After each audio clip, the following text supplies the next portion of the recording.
दोस्तों, ई पाठन के इस प्रोग्राम में आज फिर से आप सभी का स्वागत है। हम उम्मीद करते हैं कि आप अच्छे हैं, स्वस्थ हैं। आज हम फिर से आप सभी के लिए एक नई कहानी लेकर आए हैं।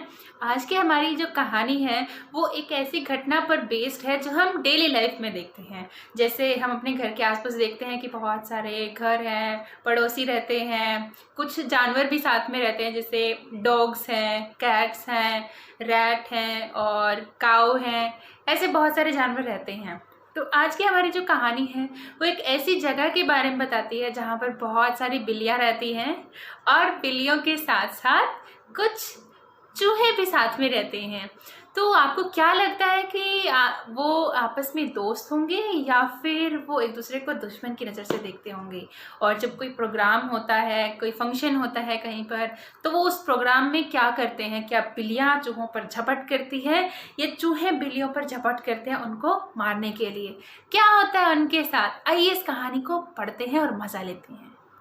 कहानी का नाम है बिल्लियों की दावत, जिसको लिखा है सौरा राइटर्स ग्रुप ने, इलस्ट्रेट किया है कुशा कुमार बारिक ने, पब्लिश किया है प्रथम बुक्स ने। यहाँ पर हमें दो बिल्लियाँ दिख रही हैं जो अपने एरिया में घूम फिर रही हैं, मस्ती कर रही हैं। आइए देखते हैं कि इस घटना में, इस कहानी में आगे क्या होता है। यहाँ पर हमें एक गाँव, एक जगह के दिखाई दे रहे हैं जो घर भी बने हुए हैं जहाँ पर, और सूर्य निकल रहा है, कुछ बिल्लियाँ घूम रही हैं, हरा भरा यहाँ पर माहौल है।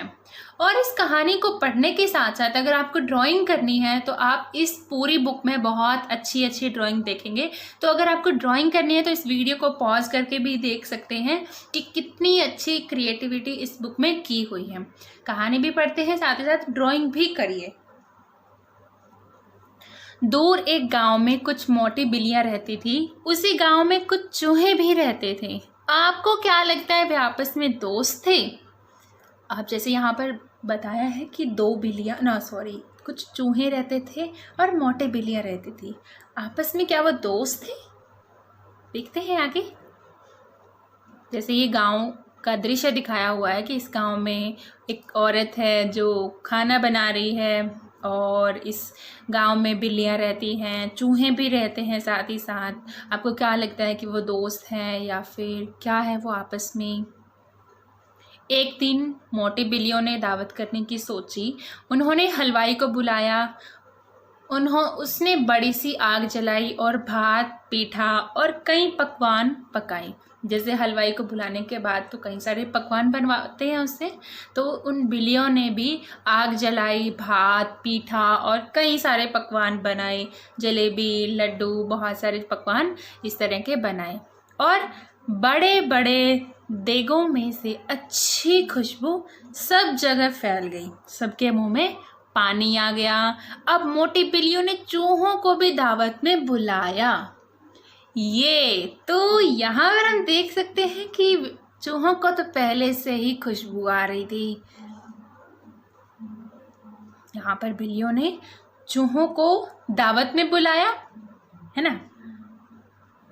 चूहे तो खुशबुएं सूंघ ही रहे थे, इसलिए वे बड़े खुश हुए। उन्होंने अपने मुखिया से दावत में जाने की अनुमति मांगी। जैसे उनका जो मुखिया था उससे उन्होंने अनुमति मांगी कि क्या हम वहाँ पर जा सकते हैं।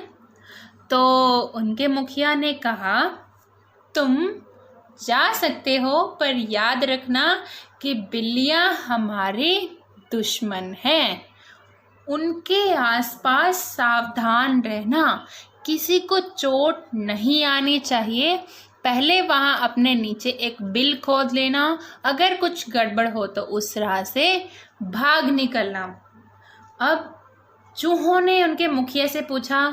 उसने उनको बहुत अच्छी सलाह दी कि अगर चूहों तुमको लगे कि बिल्लियाँ तुम पर झपट कर रही हैं या तुम्हारी तरफ कुछ चोट पहुंचाने की कोशिश कर रही हैं, तो तुम क्या करना, पहले वहां जाकर अपने नीचे एक बिल खोद लेना और अगर कुछ गड़बड़ लगे तो उस बिल के रास्ते से भाग निकलना है। और जैसे बिल का रास्ता तो बहुत छोटा होता है, उसमें सिर्फ चूहे घुस सकते हैं, बिल्लियाँ नहीं जा सकती। तो इस तरह से उनके मुखिया ने उन चूहों को सावधान कर दिया। क्या होता है आगे? आपको क्या लगता है कि वो उस राह से भाग निकलेंगे? क्या हो सकता है कि बिल्लियाँ जो हैं उनको अच्छे से खाना परोसे, उनके साथ अच्छा व्यवहार करें, क्या पता, हो सकता है ना। आइए मेरे साथ आगे पढ़ते हैं कि क्या होता है इस घटना में। अब बिल्लियों ने चूहों को बुलाया। अब चूहों ने अपना रास्ता तो बना लिया, साथ ही साथ जहाँ पर वो थे उन्होंने एक बिल बना लिया, जहाँ पर वो थे उसके नीचे एक बिल बना लिया और उसका रास्ता इतना छोटा कर लिया कि सिर्फ उसके अंदर से चूहे ही जा सकते हैं। जैसे ये चूहे दिख रहे हैं ना, तो इतना छोटा सा उसका बिल का फेस कर लिया कि वहाँ से चूहे ही निकल सकते हैं, बिल्लियाँ पकड़ में ना आए। चूहे दावत में गए, उन्होंने इधर उधर देखा और थोड़ा पीठा खाया, चुपचाप से अपने नीचे बिल भी बनाते रहे। अब देखो वहाँ पर तो अच्छी पार्टी हो रही है।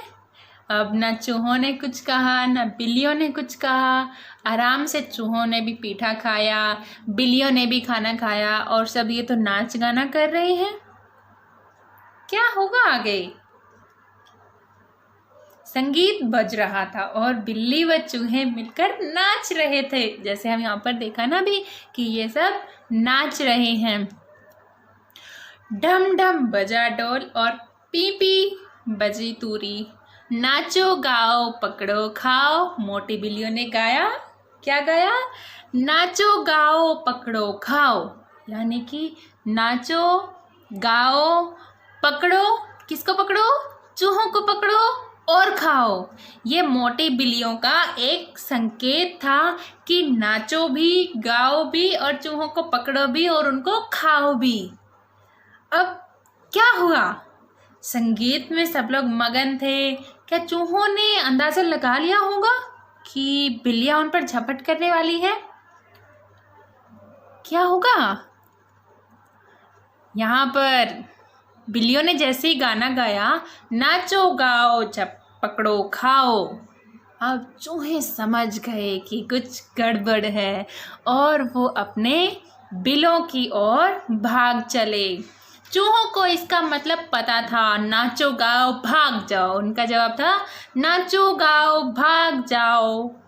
यहाँ पर उनका जवाब था नाचो गाओ भाग जाओ, यानी कि वो वहाँ से बिल के रास्ते से भाग गए। गाते गाते वह अपने बिलों के रास्ते से भाग निकले। मोटी बिल्लियों को हार माननी पड़ी, भूखी और परेशान वे चली गई। अब वो चली गई क्योंकि बिना स्वादिष्ट चूहों के भला दावत कैसी, है ना। तो इस घटना में आपको कितना आनंद आया? मुझे तो सच में बहुत ही आनंद आया, बहुत ही मज़ा आया कि जब वो संगीत बज रहा था, नाचो गाओ पकड़ो खाओ, बिल्लियों ने गाया, फिर उसके बाद चूहों ने गाया, तो हमारी ये कहानी यहाँ पर ख़त्म होती है। नाचो गाओ पकड़ो खाओ, नाचो गाओ भाग जाओ। तो सच में जो ये गाना था, इस गाने में बहुत ही आनंद आया, गाने में भी मज़ा आया और किस तरह से चूहों ने सावधान रह के अपना प्रोटेक्शन किया, अपने आप को बचाया, वो बहुत ही अच्छा था। इस तरह की कुछ कुछ घटनाएं हम डेली देखते हैं, कैसे बिल्लियाँ चूहों की तरफ भागती हैं, फिर बिल्ली हमारे किचन की तरफ भागती है। तो इस तरह की कुछ कुछ घटनाएं हम देखते हैं। तो आप इन घटनाओं को लिख सकते हैं, आपकी भी एक नई कहानी बन सकती है। और आप इस कहानी को पढ़ने के साथ साथ देखिए कि कितनी क्रिएटिविटी से इस बुक में ड्राइंग की हुई है। जो बिल्लियों की शेप है, जो चूहों की शेप है, वो कितने अच्छे तरीके से प्रेजेंट की हुई है। तो आप इस वीडियो को पॉज कर करके भी देख सकते हैं और पढ़ने के साथ साथ ड्राइंग भी कर सकते हैं। और कैसा आपको महसूस हुआ इस कहानी को पढ़ने के बाद, ड्राइंग करने के बाद, आपको कैसी लगी कहानी, उसके बारे में हमें ज़रूर बताना। और कल हम फिर से मिलेंगे एक नई कहानी के साथ। तब तक के लिए टेक केयर, बाय बाय।